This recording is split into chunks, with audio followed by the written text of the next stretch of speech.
स्वागत है आपका हॉर्नबिल टीवी भारत में। मैं हूं आपकी एंकर के खजानिया सोलो। आइए देखते हैं आज की ताज़ा खबर। सिविल लाइन थाना टारगेट तालापारा फाकिर मोहल्ले में धारादार हथियार लहराते आदत अपराधी इमरान खान को पुलिस ने गिरफ्तार कर लिया।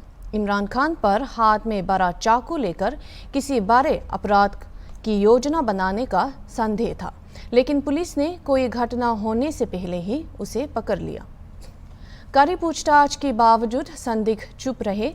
पुलिस ने उसके पास से एक बड़ा धारदार चाकू जब्त किया और इमरान खान पर शस्त्र अधिनियम के तहत 25 अपराध दर्ज किए और उसे कानूनी कार्रवाई के लिए अदालत में भेज दिया।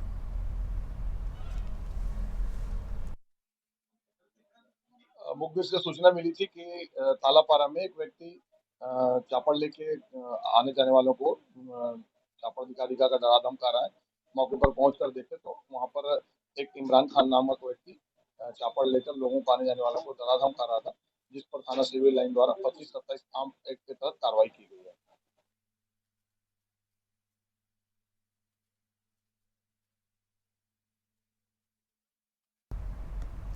कोरबा जिले में केंद्रीय गृह मंत्री अमित शाह के उपस्थिति में एक लोकसभा अभियान कार्यक्रम की योजना बनाई गई।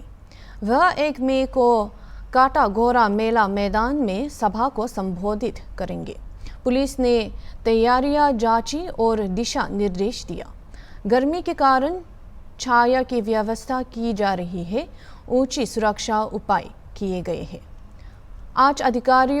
आज अधिकारियों ने निरीक्षण कर सुधार पर चर्चा की।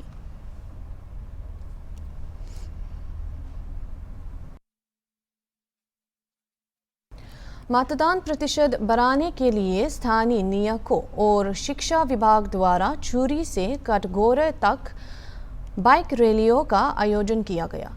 कटघोरा अनुविभागीय अधिकारी द्वारा शुरू की गई रैली में मतदान के महत्व पर प्रकाश डाला गया। हमारे सरकार हमारे अधिकार है, पहले मतदान करें, बाकी सभी काम छोड़ दें जैसे नारों से गूंज उठा। स्कूलों में मतदाता जागरूकता कार्यक्रम, जिसमें कलेक्टर अजित बसंत और जिले पंचायत सीईओ संबित मिश्रा जैसे अधिकारी शामिल थे। महिला कर्मचारियों और छात्रों को मतदान को बढ़ावा देने वाले विभिन्न गतिविधियों में शामिल किया। कलेक्टर ने 60% मतदान का लक्ष्य हासिल कराने पर जोर दिया। सर, आज के कार्यक्रम के बारे में बताइए सर। आज ये कटघोरा में अनुभाग स्तरीय और विकासखंड स्तरीय स्वीप कार्यक्रम का आयोजन किया गया था, जिसमें कि बच्चों के द्वारा नुक्कड़ नाटक का आयोजन किया गया, बाइक रैली है और दीप प्रज्वलन है। इसके अलावा स्व सहायता समूह की दीदियों ने भी एक मतदाता जागरूकता गीत गाया है। और इस कार्यक्रम का उद्देश्य ये है कि कटघोरा जनपद में और कटघोरा सब डिवीजन में हम 100% मतदान सुनिश्चित कर सकें। केंद्रीय गृह मंत्री अमित शाह का फर्जी वीडियो वायरल कराने के खिलाफ बीजेपी ने कांग्रेस के खिलाफ खोला मोर्चा। उद्योग मंत्री लखनलाल देवगन, वन मंत्री केदार कश्यप मामले की शिकायत सिटी कोतवाली थाने में की। कांग्रेस पार्टी द्वारा केंद्रीय गृह मंत्री के फर्जी वीडियो प्रसारित कर अगवाई फैलाने की बात वन मंत्री केदार कश्यप ने की। पूरे प्रदेश में बीजेपी शिकायत दर्ज कर रही है।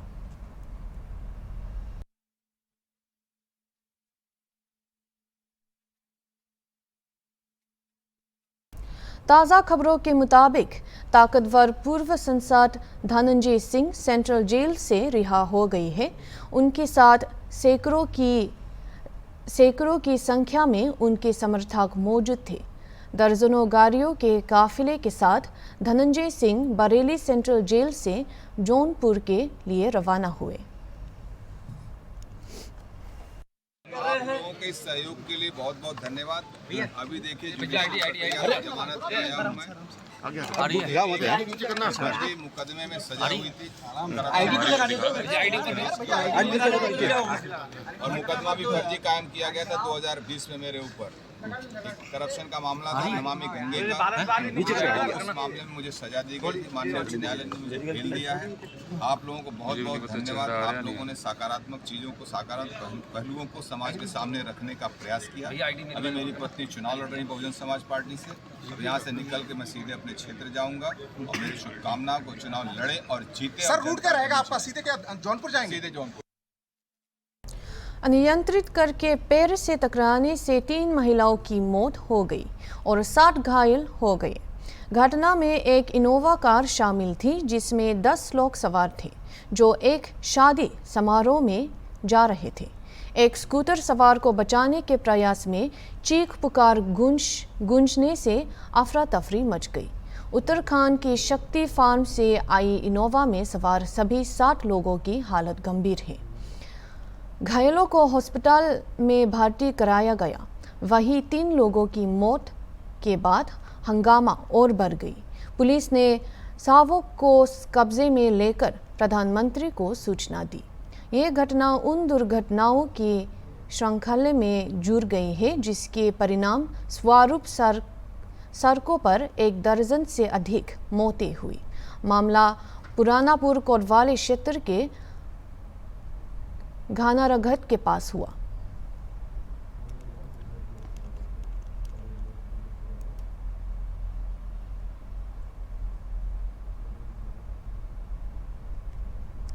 प्रयागराज में बीजेपी के दोनों प्रत्याशी ने आज किया नामांकन। फूलपुर संसदीय सीट से प्रवीण पटेल ने किया नामांकन, तो वहीं इलाहाबाद संसदीय सीट से पूर्व राज्यपाल रहे केसरीनाथ त्रिपाठी के बेटे नीरज त्रिपाठी ने किया नामांकन।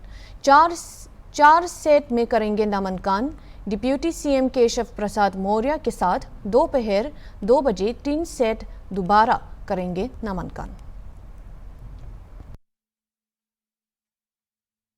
मुझे जनता का प्यार और आशीर्वाद हर जगह मिल रहा है और मैं जीत के प्रति बिल्कुल सुनिश्चित हूँ। बस बात इतनी है मार्जिन की। पिछली बार हम 1,83,000 से जीते थे और इस बार उम्मीद जैसा जनता कह रही है कि इस बार 4 लाख पार से जीतेंगे। भैया आपने इतने दिन से कैंपेनिंग कर रहे हैं, क्या लगा आपको जमुना पार में खास? देखिए, जमुना पार में विकास हो रहा है।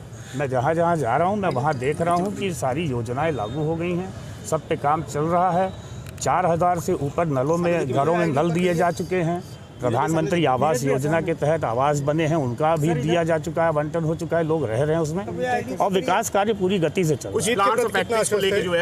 वो मेरी अपनी इच्छा है, मैं उस पर करूंगा जरूर। 100%। चुनौती कुछ नहीं है, कोई चुनौती। किससे लड़ाई मान रहे हैं सीट पर? किसी से नहीं, बीजेपी निकल रही है बिल्कुल साफ। 400 पार का जो पीएम मोदी का 450 मेरी अपनी कैलकुलेशन है। यूपी 80 पार। यूपी के औरैया जिले के बिधूना तहसील में अपने प्रचार अभियान के दौरान कन्नौज लोकसभा से बीजेपी सांसद सुब्रत पाठक ने समाजवादी पार्टी पर जोरदार हमला बोला। चुनावी तनाव के बीच दोनों पार्टियों में जमकर जुबानी जंग हुई। पाठक ने वोट के लिए जिहाद का फायदा उठाने की एसपी की मारिया आलम खान के आरोप का जवाब दिया, जिसमें शरिया कानून लागू कराने और भारत को अस्थिर कराने के एसपी के कथित एजेंडा पर प्रकाश डाला गया। राम गोपाल यादव ने मोदी की पहल में बड़ा दलाने के प्रयासों का आरोप लगाते हुए वैक्सीन साजिश के सिद्धांतों को उठाया। अंतर्राष्ट्रीय प्रशंसा के बावजूद आलोचक भारत की प्रगति को नजरअंदाज कराते हैं। कुल मिलाकर ये लोगों की सोच ही यही है। और अभी लब जिहाद सुना था और लैंड जिहाद सुना था और आज इन्होंने बता दिया कि वोटों का भी जिहाद करेंगे। जब सरकार में आ जाएंगे तो हथियारों से जिहाद करेंगे। इनका लक्ष्य ही यही है, हिंदुस्तान पर शरिया का शासन लागू करना, इस्लामिक राज्य बनाना, भारत को पाकिस्तान के जैसा एक भ्रष्टाचारी आतंकवादी राष्ट्र बना देना, कई टुकड़े करा देना। इसी लक्ष्य के लिए ये लोग काम ही कर रहे हैं और इनका कहीं ना कहीं पूरी तरीके से ये इंडी गठबंधन समर्थन कर रहा है।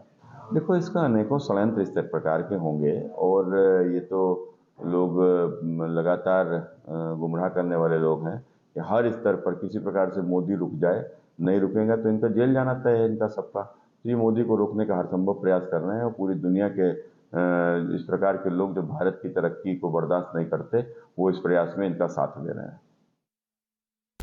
एक दिलचस्प कहानी में एक कार मालिक ने बीमा का दावा कराने के लिए ओडी कार की चोरी खुद रची।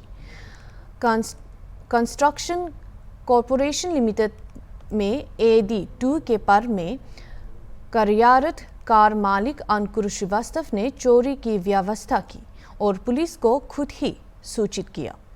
बीमा दावे की तलाश के बीच उन्होंने पूरे योजना की सावधानपूर्वक योजना बनाई। खुलासा विभूतिकांत पुलिस और क्राइम टीम ने किया।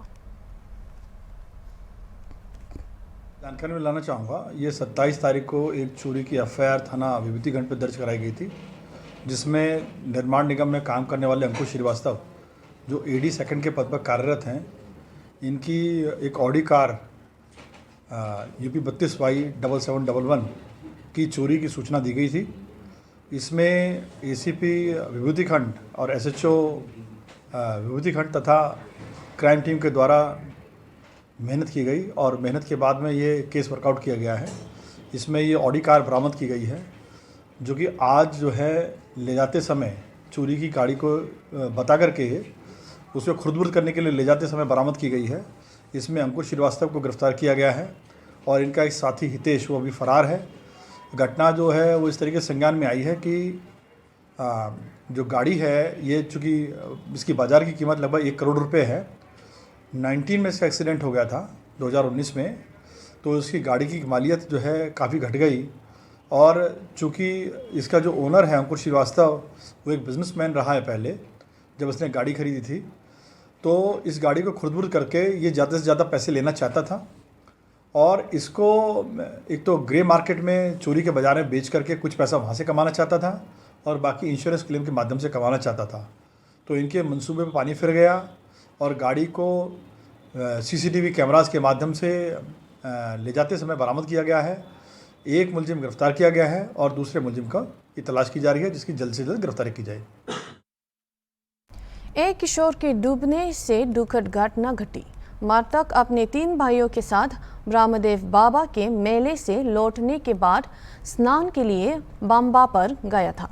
घटना की सूचना मिलने पर पुलिस और स्थानीय लोग दिव्यापुर थाना क्षेत्र के जमोली गांव के करीब मंगलपुर राजावाहा के पास घटनास्थल पर पहुंचे।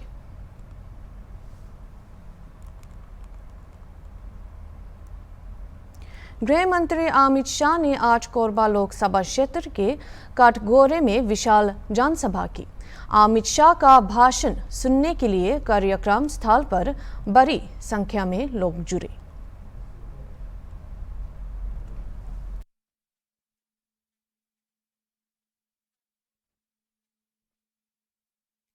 भाजपा के राष्ट्रीय अध्यक्ष JP नड्डा ने कांग्रेस और विपक्षी गठबंधन पर तुष्टीकरण की राजनीति में शामिल होने पर भाजपा के खिलाफ डीप फेक वीडियो फैलाने का आरोप लगाया। उन्होंने राहुल गांधी की आरोपों का मजाक उड़ाया, PM नरेंद्र मोदी के नेतृत्व पर जोर दिया और विभाजनकारी राजनीति और अल्पसंख्यकों के साथ उसके व्यवहार के लिए कांग्रेस की आलोचना की। एक ऐसी एजेंडा का आरोप लगाया जो सामाजिक एकता को कमजोर कराता है। प्रधानमंत्री मोदी जी ने जिस तरीके से 10 साल में देश को नेतृत्व दिया, उससे जनता का अटूट विश्वास और अटूट विश्वास के साथ साथ एक तरीके से समर्थन और उनके ही नेतृत्व में देश आगे बढ़े, ऐसा मन बना लिया है लोगों ने। और यह हमको प्रथम 2 चरण में साफ देखने को मिला है और इससे विपक्ष की हताशा बढ़ी है। और विपक्ष की हताशा बढ़ने के बाद उनका जो हमेशा फूट डालो, राज करो, लोगों को गुमराह करो, इस राजनीति को उन्होंने स्थापित करते हुए आगे बढ़ने का काम पकड़ लिया है। अब वो बहुत ही डीप डिप्रेशन में चले गए हैं और इस कारण से वो इस तरह की राजनीति कर रहे हैं जो समाज को बांटे। अभी जो उनका मैनिफेस्टो आया, वो मैनिफेस्टो उनका हिडन एजेंडा स्पष्ट बताता है। वो हिडन एजेंडा क्या है? जो उन्होंने आंध्र प्रदेश में किया, जो उन्होंने कर्नाटक में किया। क्या किया उन्होंने? जो भीमराव अंबेडकर जी ने साफ कहा कि संविधान के अंदर कभी भी रिलीजियस ग्राउंड्स पर रिजर्वेशन नहीं होगा, लेकिन उन्होंने आंध्र प्रदेश में 4 बार प्रयास किया और SC, ST, OBC का रिजर्वेशन लेने का प्रयास किया। कर्नाटक में उन्होंने OBC का रिजर्वेशन लेकर के मुस्लिम को दिया, जो हमारी सरकार ने उसको निरस्त किया। और आंध्र प्रदेश में कोर्ट के कारण ये नहीं हो पाया, लेकिन उनकी मानसिकता साफ थी। वही उन्होंने अपने मैनिफेस्टो में भी माइनॉरिटीज़ के नाम पर, माइनॉरिटीज़ मतलब कांग्रेस की माइनॉरिटीज़ का मतलब मुस्लिम माइनॉरिटीज़, उनको और उनके लिए भी वो भला नहीं कर रहे हैं, उनका वो भला नहीं चाहते हैं। वो सेपरेटिस्ट एटीट्यूड को लेकर के, डिविजिव फोर्सेस को लेकर के अपीजमेंट की पॉलिटिक्स कर रहे हैं और अपीजमेंट की पॉलिटिक्स, तुष्टीकरण की पॉलिटिक्स में उन्होंने किया। अब इतने फ्रस्ट्रेट हो गए, इतने ज़्यादा बौखला गए हैं कि अब वो डीप फेक वीडियोस लेकर के आ रहे हैं। और हमारे गृह मंत्री जी का जो वीडियो था, वह वीडियो स्पष्ट रूप में बता रहा था कि SC, ST, OBC के हितों की हमेशा रक्षा की गई है और हमेशा रक्षा की जाएगी। लेकिन उन्होंने उसको फेक वीडियो बना करके समाज में भ्रांति फैलाने की बात की। और सबसे दुख की बात यह है कि यह तेलंगाना के इन्वेस्टिगेशन बता रहे हैं कि तेलंगाना के मुख्यमंत्री के टेलीफोन से यह सोशल मीडिया में अपलोड हुआ और इन इंडिया अलायंस के नेताओं को शर्म नहीं आती, ना इनकी पार्टियों को शर्म आती है। इन्होंने इसको वायरल कराने का प्रयास किया। यानी आप, you are part and parcel of the divisive forces and you are in such deep depression कि आप ये डीप फेक कार्य को आप आगे बढ़ा रहे हो। तो इस तरीके की बातचीत। और सच्चाई क्या है कि हम 400 पार की बात क्यों कर रहे हैं? क्योंकि हमने देश के भले के लिए काम किया। अगर हम बात करें धारा 370 को धाराशाही किया तो वो प्रधानमंत्री मोदी जी के नेतृत्व में हुआ। उसी तरीके से 3 तलाक सुप्रीम कोर्ट बोल चुकी थी। एक UPA वालों में हिम्मत नहीं थी इसको करने के लिए, प्रधानमंत्री मोदी जी की इच्छा शक्ति हुई। नारी शक्ति वंदन विधेयक वो पारित हुआ और कोर्ट के माध्यम से अगर फैसला मिला राम जन्मभूमि का तो उसको भी प्रशस्त किया। लेकिन ये 400 हम जीत रहे हैं, इसको इससे डिप्रेशन में आकर के, बौखलाहट में आकर के यह भ्रांति से गुमराह करने की कोशिश कर रहे हैं ताकि हमारा नंबर घटे। ऐसा होगा नहीं। ये लोग, सब लोग जितना भी प्रयास कर रहे हैं, भारत की जनता और मानवीय ने तय कर लिया है मोदी जी को आगे बढ़ाने का। राहुल गांधी जिस तरीके से आरक्षण के मुद्दे को लेकर कह रहे हैं, उस पर क्या कहेंगे? क्योंकि आरक्षण एक बड़ा राहुल गांधी की जानकारियां हमेशा सीमित रहती हैं। जो उनको पढ़ा दिया जाता है वो बोलते रहते हैं। उस पर मैं ये था JP नड्डा का बयान। अभी के लिए इतना ही। देखते रहिए हॉर्नबिल TV।